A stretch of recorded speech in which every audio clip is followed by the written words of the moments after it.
I lost in a 2-on-2 basketball tournament to a couple high schoolers.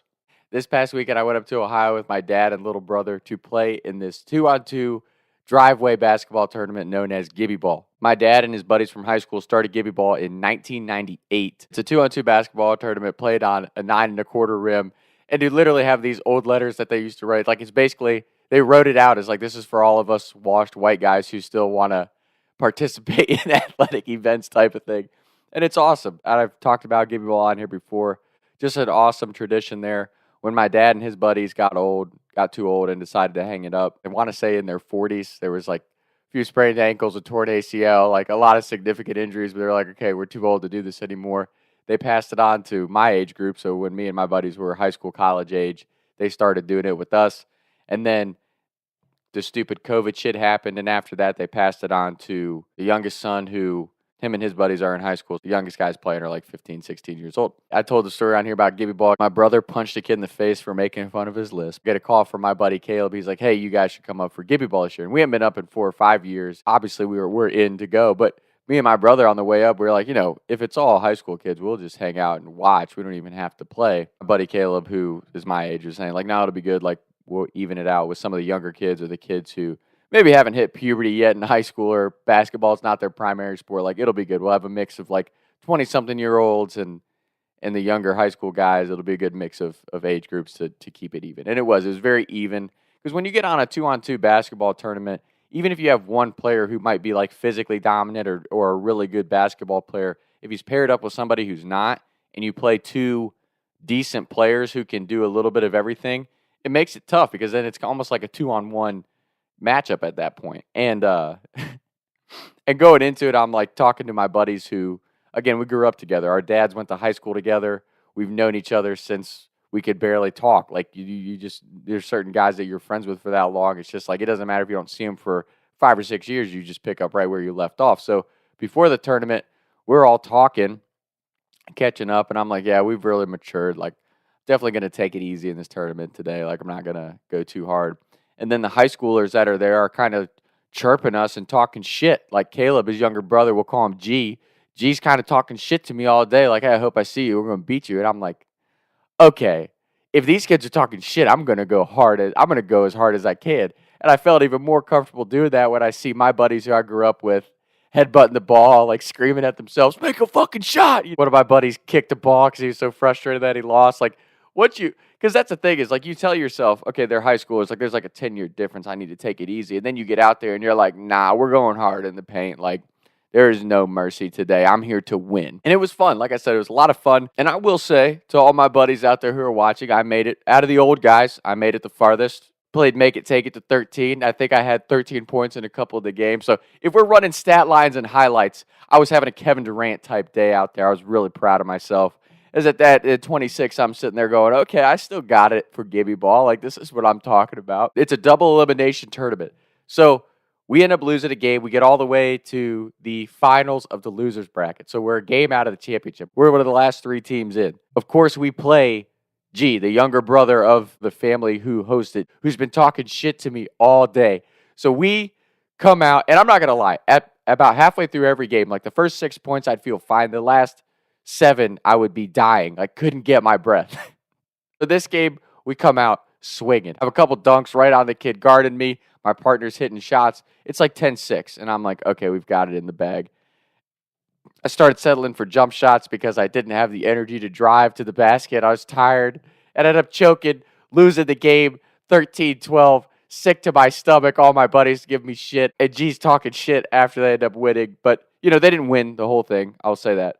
But to drive all the way up, not even get to the finals for a T-shirt, I was a little embarrassed of myself. But in the same breath, I will say what's great about having those different age groups and, getting to interact with kids who are significantly younger than you. It's like everybody's always like, oh, this new generation's so lost and all they do is care about their phones and stuff. It's not true. Like the high schoolers I see today still remind me a lot of how me and my buddies were in high school and college age. You know what I mean? So like that whole thing about all this generation so doomed and soft. Like, yeah, I'm not saying there aren't some really pathetic groups of people in today's society, but it's not everybody. And you still have kids that are raised right. We'll definitely say that this Gen Z TikTok generation. They're really not that bad.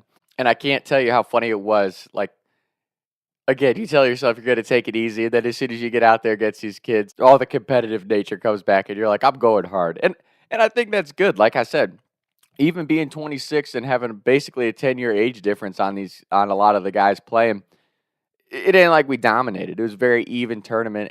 And I think back to when I played in high school, college age, like there were a bunch of older guys there too that physically beat the shit out of you and made you earn every bucket. Like it's just good. It's good for a lot of different reasons to go play against people who are older or just better than you at basketball, because I think it makes you better.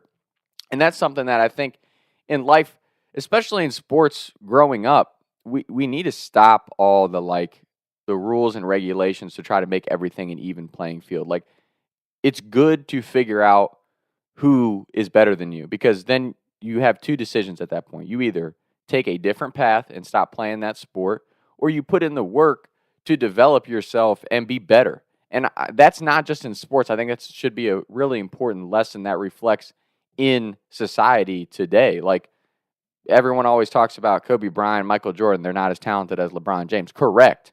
But if you look at the body of work, like, they accomplished more with less, right? Because they're less talented guys who just worked really, really hard, and that hard work paid off. And I think that's something that's a lesson that we all forget about in today's society. And I think social media plays a big role of it to a certain degree, as everyone's looking for that pursuit of instant gratification. Like, oh, I had 2 days where I did things that I don't normally do, or I worked kind of hard for 2 days. I should be a famous millionaire. And it's like, that's just not how it works. Like, you got to learn at some age that, like, it's a long journey on the road of success, and it takes a lot of growth and a lot of failure to get to where you want to go.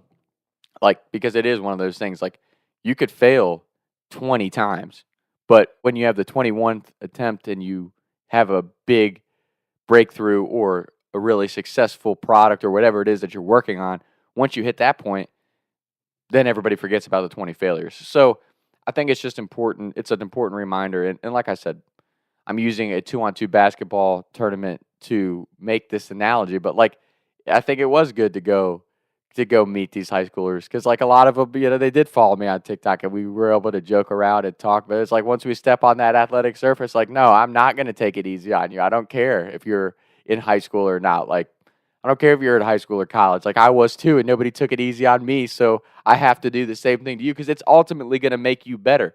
And like, let's be honest. If you're in high school, like if I was in high school and I got dunked on by some random 26-year-old at a 2-on-2 basketball tournament, I'm going to go home and work all summer and be like, shit, I need to get better.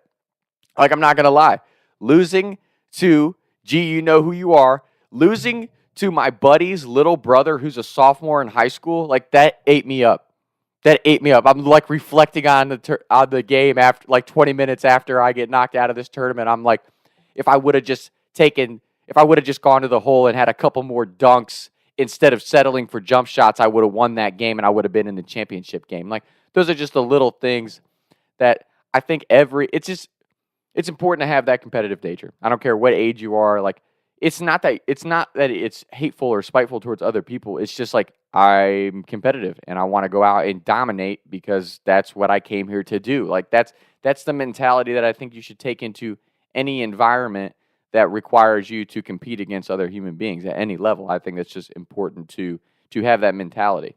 And I think that's something that, again, just in society today, that whole victim mentality, like, I think everyone wants to make that like a hate thing or a race thing. It's like, no, like, I don't care what color, gender, or whatever the hell you can identify as nowadays.